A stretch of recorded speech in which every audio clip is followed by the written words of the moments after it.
Ok, né? Vamos lá. Pessoal, infelizmente, como a gente tá meio que tem muito assunto e a gente tem um tempo reduzido, né? Praticamente a gente tem umas 3 semanas, mais ou menos, até as provas bimestrais, então a gente vai precisar dar uma corridinha no conteúdo, né? E algumas coisas que a gente falou, inclusive no assunto passado, vai estar ajudando exatamente a gente trabalhar esse conteúdo, que é os chamados modos de produção. Antes do iniciozinho da aula, e agora eu pedi para vocês fazerem uma leitura do material que eu enviei para vocês, né? O material que eu enviei para vocês, ele traz exatamente a questão de alguns conceitos que são importantes para que você consiga entender esse assunto, né?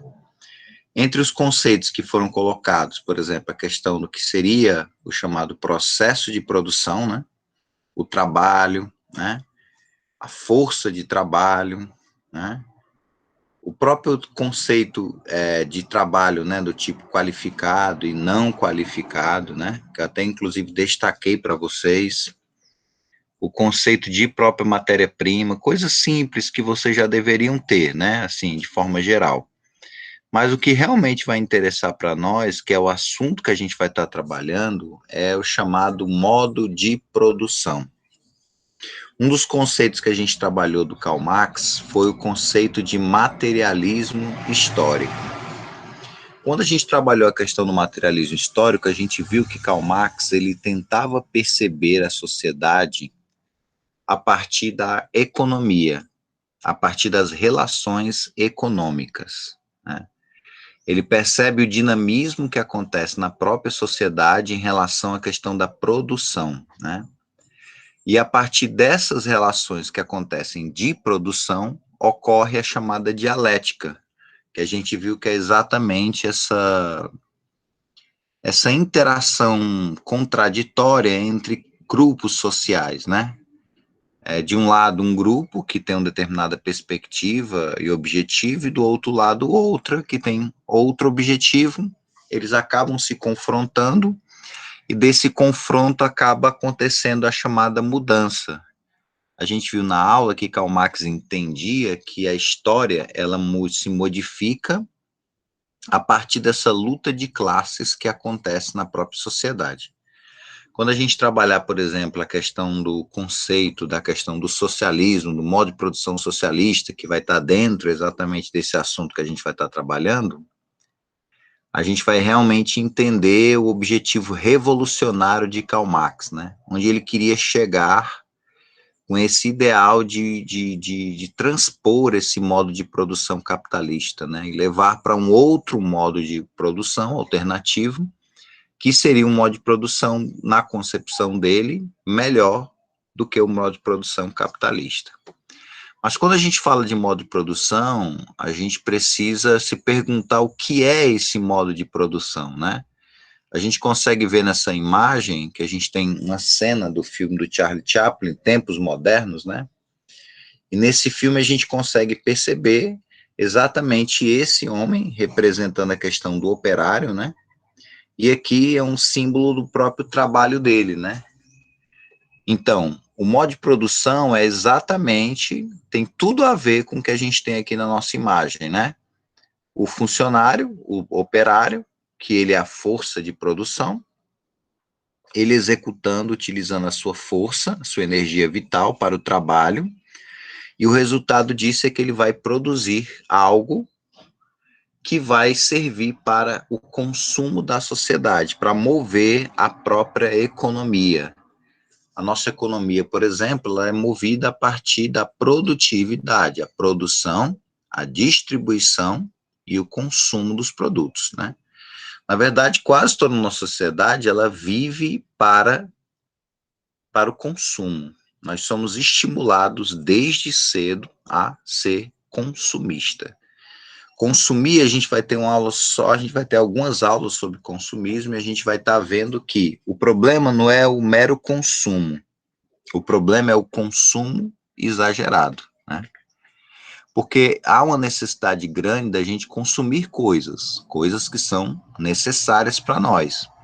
Mas o ser humano, ele não apenas consome o que é necessário, ele também consome aquilo que não é necessário, tá? Que não é tão relevante assim. Claro que a gente vai estar vendo que quando esse produto ele é passado para o consumidor, se passa pela impressão que ele está consumindo uma coisa que é essencial para a existência dele. Esse é o ideal da própria propaganda, do próprio marketing, né? Convencer você de que você precisa aquilo, mesmo que no fundo você não precise, né? Tem até alguma utilidade para você, mas não é uma coisa essencial na sua vida, né? Mas essa é a imagem que se passa, né? E a gente vai estar vendo no modo de produção que é exatamente quando a sociedade ela se organiza e a produção é direcionada para o consumo da sociedade, seja de bens materiais necessários ou não tão necessários assim, nós temos o chamado modo de produção, né? Então, o conceito envolve algumas palavras-chave, né? Entre as palavras-chave que nós temos é exatamente a questão da produção. Produção de quê? É só de coisas para as pessoas consumirem? Não, as pessoas não só consomem bens, elas consomem também serviços. Então, toda a sociedade, ela se organiza para oferecer bens, tá? E até mesmo serviços para as pessoas. Toda essa organização social, econômica, né, voltada para a produção de bens e serviços, nós chamamos de modo de produção. A forma como aquilo é produzido, como aquilo é distribuído e como aquilo é consumido, nós dizemos que é o chamado modo de produção. Nenhum de nós escapa de estar inserido dentro desse modo de produção. Todas as pessoas participam de forma direta ou indireta. Eu digo isso porque, às vezes, as pessoas se levantam para criticar um determinado modo de produção. Ah, vamos dizer que você é dedicado à perspectiva, sei lá, anarquista, que entende o ideal de implantação de um comunismo, né, imediato. E, geralmente, essas pessoas elas se levantam e começam a criticar fortemente um modo de produção oposto àquela que ela está defendendo.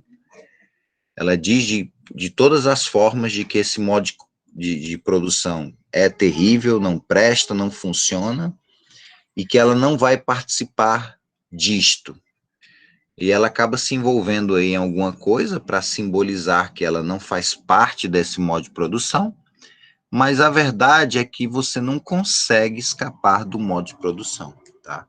Se a gente entende o modo de produção como produção de bens e serviços, e que você está consumindo essas coisas, então significa dizer que você é participante ativamente ou diretamente ou indiretamente disso, né? Não tem como você fugir desse modo de produção. Quando você sai na rua e você compra um biscoito, você compra um pão, ah, quando você pega, por exemplo, sei lá, um aplicativo no seu celular e você pede alguma coisa por aquele aplicativo, de repente você quer se transportar de um local para o outro da cidade, aí você chama um aplicativo de transporte. Tudo isso, pessoal, é bens e serviços, tá? Você pode comprar uma coisa, mas você pode comprar um serviço. Então, se você está dentro dessa esfera da produção e serviço, ou você está produzindo, ou você está transportando, ou você está consumindo, você está dentro do modo de produção. Não tem como você escapar desse modo de produção. A roupa que você está vestida, ela foi comprada. Então, você está dentro desse sistema que produziu essas necessidades materiais que hoje você está utilizando. Karl Marx entendia que tudo se centraliza, tudo é determinado a partir dessas relações materiais de produção dos seres humanos. Para Karl Marx, tudo é determinado a partir dessas relações materiais. Daí a gente chegar naquela questão do que a gente trabalhou do materialismo histórico. Acho que esses conceitos ficam simples para vocês poderem entender os modos de produção. Karl Marx, ele não apenas conceituou o que seria o modo de produção, como eu estou mostrando para vocês, como ele também mostrou ao longo da história essa mudança nesses modos de produção, né? E que muitas vezes os personagens desses modos de produção, eles acabam se confrontando entre si e acaba dando origem a novos modos de produção. Um exemplo vivo a gente pode ver, por exemplo, com relação à questão do feudalismo, e a questão, por exemplo, de um personagem, que era o senhor feudal. Do outro lado, você tinha um grupo que não tinha tanta força assim, mas que vai ganhar força e vai confrontar os senhores feudais, que é a burguesia. A burguesia entraria em confronto e a gente teria dessa guerra, dessa coisa de oposição entre si, a gente teria o chamado capitalismo, né? Então, essa visão, como eu disse para vocês, de que opostos se confrontam entre si e dão origem a algo, isso é exatamente o que Karl Marx entendia como motor da história. E aí ele vai olhando para trás e vai tentando identificar cada forma como a sociedade se organizou para produzir as suas necessidades materiais, tá? E aí esse conceito é importante. Eu acredito que ficou simples o conceito, acho que não tem muita dificuldade. Quando a gente fala de modo de produção, a gente fala de dois conceitos que eu mandei no texto para vocês no início, né? Força produtiva e as relações de produção. A força produtiva, ela vai envolver o quê? Pessoal, vocês que leram ali o material, antes de chegar aqui, né? O que seria essa força produtiva?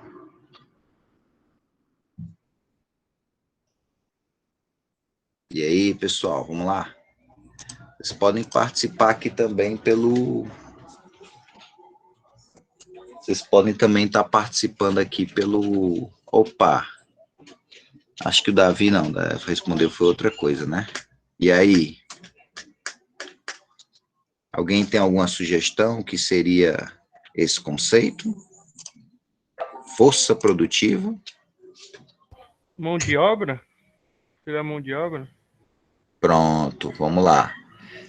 Quando vocês pegarem aquele material que eu mandei para vocês, eles vão trabalhar exatamente o conceito. Eles vão dizer que força produtiva é a junção do meio de produção, do meio como os homens vão utilizar para produzir as coisas, mais as pessoas que vão trabalhar, que são os homens.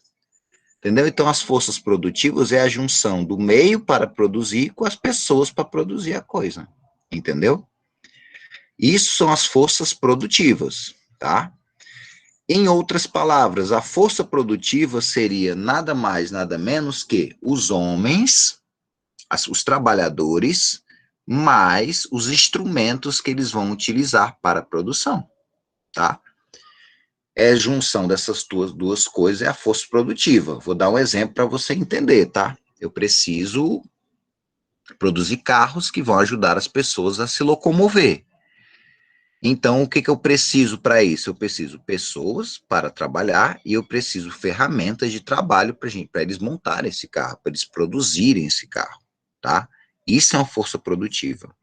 Mas que para que isso aconteça, é preciso também uma relação que aconteça dentro dessa produtividade, ou seja, você precisa uma relação, por exemplo, entre aqueles que estão comandando e aqueles que são comandados. Às vezes, por exemplo, eu tenho um diretor, né? Ou tem um supervisor. O que esse cara vai fazer? Ele vai controlar a produção para que ela seja efetiva, para que ela aconteça. E isso vai acontecer dentro de relações muitas vezes de trabalho. Então, para Karl Marx, se você juntar força produtiva mais essas relações que se dão dentro da produção, você vai ter exatamente o modo de produção. Tranquilo? Sem dificuldade? Beleza? Conceito geral do próprio Karl Marx, né? E aí já falei, acho que não precisa nem mais a gente voltar para isso, né?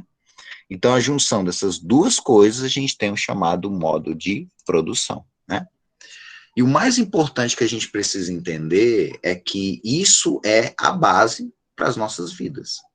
Sem esse modo de produção, a sociedade ela não consegue sobreviver, né?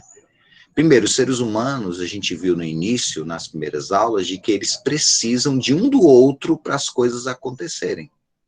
Os seres humanos, eles não conseguem viver sozinhos, e eles sentem uma necessidade muito grande de estarem juntos para produzir as coisas. Vamos imaginar, por exemplo, que a Vitória ela vai querer fazer uma casa para ela, né? Será que ela vai conseguir fazer essa casa sozinha? Até pode acontecer, apesar de ser muito difícil. Para que ela consiga construir a casa dela, ela vai precisar de pessoas com ela para poder ajudar, né? E aí o que acontece? É exatamente isso. O ser humano ele precisa de coisas. O ser humano muitas vezes eles não aceitam somente aquilo que a natureza dá.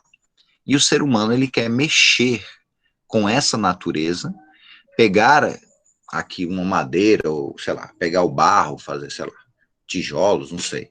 Enfim.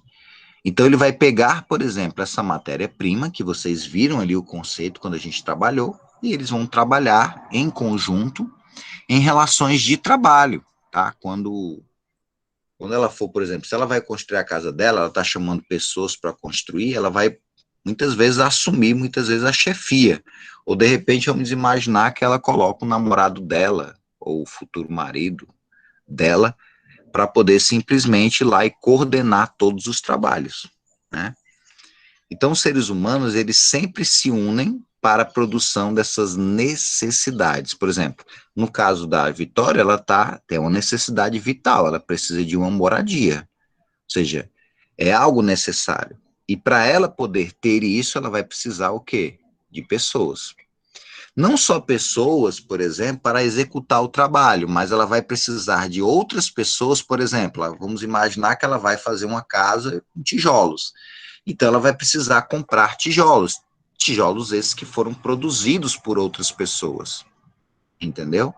E aí vai precisar, por exemplo, de cimento, cimento esse que foi produzido com um trabalho conjunto de outras pessoas, e assim vai. Então toda a sociedade, por mais que o capitalismo se fala que ele é um sistema egoísta, sim, ele é egoísta. O ser humano, a gente vai ver, ele é egoísta. Mas a produção acaba sendo organizada para que o ser humano, apesar do que ele consiga produzir para o bem coletivo.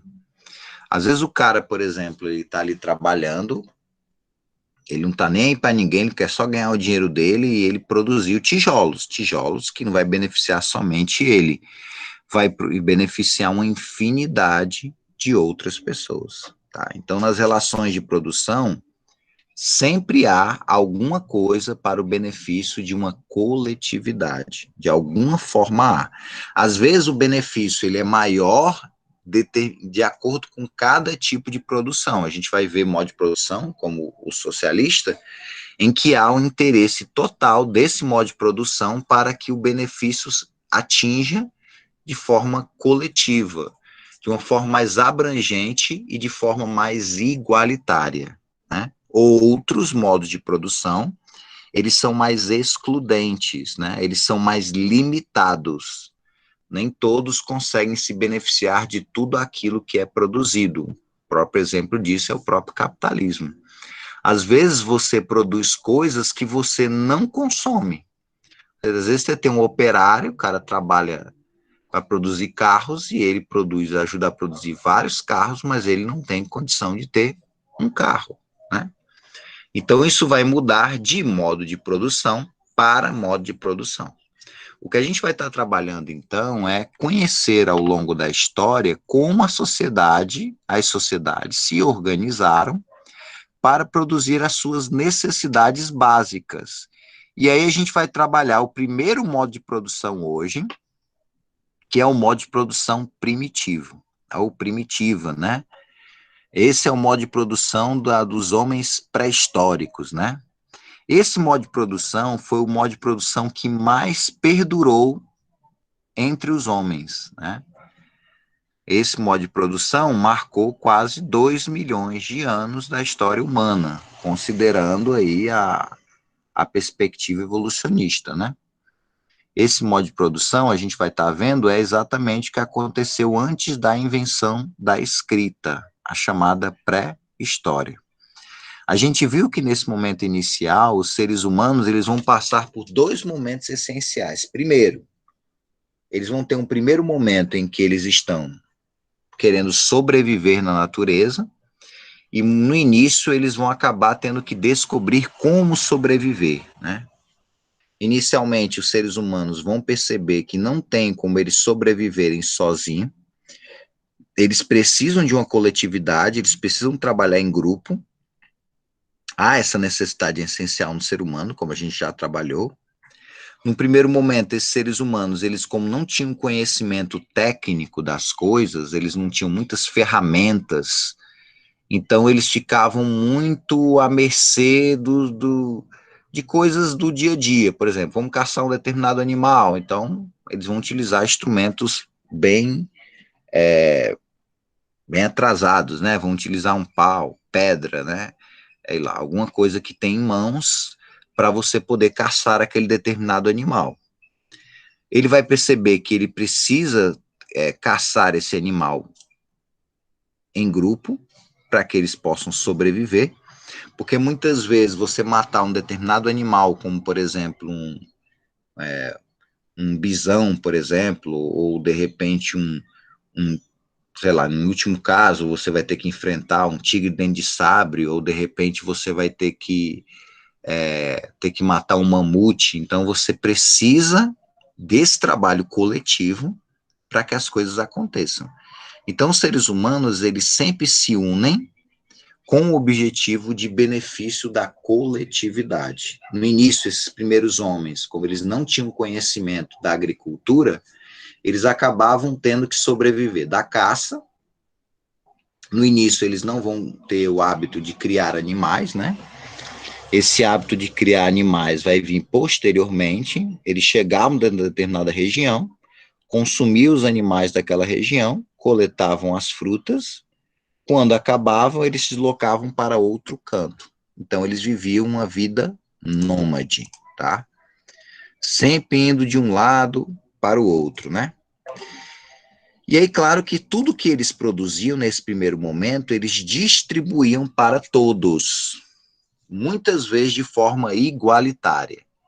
Essa divisão, ela poderia acontecer, né, geralmente, se tinha muito, todos estavam bem. Se não tinha pouco, todos terão que tentar sobreviver com um pouco. Diferente do modelo que a gente tem hoje de modo de produção, em que predomina a desigualdade social, em que alguns têm muito e outros têm poucos e outros não têm praticamente nada, nesse modo de produção, tudo é compartilhado. Se você não tem quase nada, esse quase nada é compartilhado. A miséria é compartilhada, né? Mas se você tem muito, então todos vão ter muito. E isso vai ser compartilhado, né? Esse era o modelo típico nos primeiros momentos da pré-história, tá? Antes, principalmente antes do aparecimento da descoberta da agricultura, né? Então, esses homens viviam nessa que a gente chama de propriedade coletiva. Nós temos até algumas imagens para a gente ilustrar, né? Ó, esse homem aqui que a gente olha pela imagem, a gente consegue perceber que esse grupo de homens, eles está se deslocando de um lado para o outro. Ressalta aquela coisa que a gente falou da vida nômade deles, né? Não parem realmente em nenhum canto. Aqui nós temos também um pouquinho do que seria essa realidade aí de uma comunidade primitiva, né? A vocês terem mais ou menos uma ideia. Você percebe que cada uma das pessoas que estão aí tem a sua função respectiva, né? Você consegue perceber, por exemplo, que os homens aqui do canto, eles estão voltando provavelmente de uma caçada, eles já estão voltando com esse animal, então a gente consegue perceber claramente que esses homens estão, então, uma das funções dele é a caça. A gente consegue perceber aqui que não tem nenhuma mulher caçando, Então, só por essa imagem a gente consegue perceber que poderia existir no primeiro momento dessa comunidade primitiva uma divisão do trabalho por sexo, né? Por exemplo, aqui as mulheres estão fazendo o quê? Elas estão fazendo ornamentos. Muitos desses ornamentos, por exemplo, que as mulheres faziam na pré-história, você fala assim, ah, Cal, legal, para enfeitar, né, e tal. Às vezes para enfeitar, outras vezes eles acreditavam que se eles pegarem os ossos dos animais que eles mataram, isso poderia trazer boa sorte para eles. Então, na verdade, muitas vezes ornamentos tinham uma função de proteção das pessoas. Pelo menos era o que eles acreditavam. A gente consegue perceber também que esses ossos dos animais, eles podem ser manipulados, até utilizando pedra, para que eles possam tornar esse objeto pontiagudo, o que posteriormente também vai ser utilizado para caçar mais animais. Lembrando que no primeiro momento o ser humano não conhecia o ferro, né? Ou outros metais. Então ele vai utilizar aquilo que ele está encontrando, ossos e pedras e madeira, né? A gente consegue ver, por exemplo, que essa mulher aqui, ela está cozinhando para o grupo, né? Essa aqui já foi pegar madeira, que vai ser utilizada exatamente para assar esses animais que eles caçaram, né? A gente consegue perceber aqui que a moradia deles tinha duas formas, né? Eles poderiam aproveitar cavernas, poderiam fazer moradias assim de fácil deslocamento, né? A gente consegue estar percebendo, e muitas vezes para cobrir, por exemplo, essas casas pré-históricas, eles aproveitavam exatamente a pele dos animais que eles matavam. Você percebe que aqui cada um tem uma função respectiva, né? A criança aqui, ó, você vê a mãe costurando, preparando a roupa, que muitas vezes vai proteger as pessoas do frio, dependendo da região que elas vivem, e você percebe que essa criança aqui, ó, ela está observando o que ela está fazendo, ou seja, está aprendendo aquilo que ela terá que fazer para o bem de quem? Para o bem dela também, mas para o bem de quê? Da coletividade. Todos se unindo para produzir as necessidades, naquele primeiro momento, essenciais para o grupo, tá? Esse é mais ou menos o modelinho do chamado modo de produção primitivo. Aqui nós temos uma imagem representando um conjunto de homens, que seria da pré-história, e eles caçando. A gente consegue perceber que eles estão caçando de forma coletiva, né? E possivelmente eles estão atacando um mamute aqui por essa imagem, né? A necessidade desse trabalho em grupo. No início da pré-história, a gente consegue perceber, como eu disse no início, que os homens eles foram escolhidos, né, para isso. Acho que foi uma separação que aconteceu entre eles, né? E as mulheres tinham outras funções, nem melhor, nem pior do que o homem, né?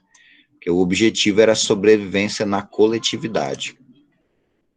Nós temos algumas imagens aqui que mostram um pouquinho de instrumentos desses homens pré-históricos, né? A gente consegue perceber que são instrumentos simples. No início eles batem uma pedra na outra para produzir instrumentos, né? Chamada, que a gente chama até inclusive esse período inicial da pré-história, que a gente já viu esse assunto, na chamada período paleolítico da pedra lascada, né? E daí vai, tá? Não vou alongar muito, porque esse assunto, inclusive, a gente já teve a oportunidade de ver, né? A gente falou que não tinha esse senso de meu e seu, tudo era compartilhado com todos, tá? Entre eles, e todos tinham que aprender a cooperar para o bem coletivo. Uma das marcas, assim, da própria sociedade é exatamente esse agir, um cooperando com o outro para as coisas funcionarem. No caso do homem pré-histórico, para eles sobreviverem, né? Então a gente consegue perceber que nessa época não existia essa coisa da ideia de o homem ser melhor do que a mulher, né? Como eu estava dizendo. Cada um tem uma função, o objetivo é a sobrevivência do grupo, cada um sabe o que tem que fazer e tem que fazer. Porque se não fizer, eles não vão conseguir sobreviver, né? Então esse ponto assim é essencial. A gente falou dos instrumentos que foram utilizados, né? O uso da pedra, muito comum no primeiro momento da pré-história, osso e madeira. A gente encontra instrumentos de pedra, né? Até mais fácil de você encontrar do que madeira, porque a madeira, com o tempo, ela vai, né, se desfazendo, né? Vai se degradando, né? Já a pedra é mais fácil. Inclusive, até hoje também se encontra osso. Mas o que mais se encontra do período da pré-história, pelo menos no primeiro momento, seria utensílios de pedra. Quando a gente chega, por exemplo, na era dos metais, a gente encontra instrumentos, né, feitos de ferro, de bronze, daí vai, tá? Que tem. Mas geralmente os instrumentos que a gente mais encontra mesmo é o de pedra. E por fim, a gente consegue perceber nesse primeiro modo de produção que não há pessoas sendo exploradas. Todas trabalham para o bem coletivo. Não tem ninguém se dando bem em relação às outras pessoas. Não tem ninguém trabalhando menos que os outros e está ali só para comandar. Todos no grupo trabalham. Todos têm uma função. E todos também têm uma relação familiar, sentimental. Todos são como se fosse uma grande família. Diferente do nosso modo de produção capitalista, em que você tem relações familiares e relações de trabalho. Isso não acontecia na pré-história. Na pré-história, as relações sempre são relações de intimidade. Cada comunidade pré-histórica é uma família. Então não existe separação. Todos, de alguma forma, vamos dizer assim, são amigos e todos trabalham para esse bem coletivo, né? Não existia muitas vezes, alguns até discordam disso, né? Não existia a questão de um governo. Existia líderes. Os primeiros líderes, eles muitas vezes são apenas parte do grupo, pessoas mais velhas, pessoas mais sábias, que são levantadas para aconselhar. Não há uma figura impositiva do tipo, se você não me obedecer, vai acontecer isso. Não. Essa relação do Estado opressor, né, com leis, com poder de disciplinar as pessoas que são desobedientes, no início isso era inexistente. Praticamente no finalzinho da pré-história que a gente vai ter o aparecimento oficial do chamado Estado, né? O que era, por exemplo, o meio de produção que eles tinham? A terra. Da terra eles faziam o quê? Eles pescavam, eles caçavam e eles coletavam e pegavam a matéria-prima para a produção dos instrumentos que eles iam utilizar na sobrevivência dele. Esse modo de produção, Karl Marx também gosta de chamar de comunismo primitivo. E a gente vai estar vendo que esse comunismo primitivo, de alguma forma, ele aparece, né? Ele realmente aparece e Marx deseja, de alguma forma, um retorno dele, só que, na verdade, de outra forma, né? Mas com muita semelhança com esse modo primitivo que era dos homens da pré-história. Tranquilo? Beleza? Tem alguma dúvida? É complicado a gente falar de líderes conhecidos, né? A gente, quando vai trabalhar, por exemplo, as primeiras civilizações, né? Por exemplo, o pessoal da Mesopotâmia, né? A gente tem o Nabucodonosor, por exemplo, que aparece também como um destaque, como um dos primeiros grandes líderes, né, da história, mas nome específico de um, que foi o iniciador de tudo, aí a coisa é um pouquinho mais complicada, né? Mas lá para o finalzinho aí já da pré-história, já o início das primeiras civilizações, principalmente na região do Crescente Fértil, né? Principalmente ali entre o Tigre e o Eufrates, né? Na questão da Mesopotâmia, a gente aparece os primeiros líderes, né? Da história. Tranquilo? Vou desligar aqui a gravação.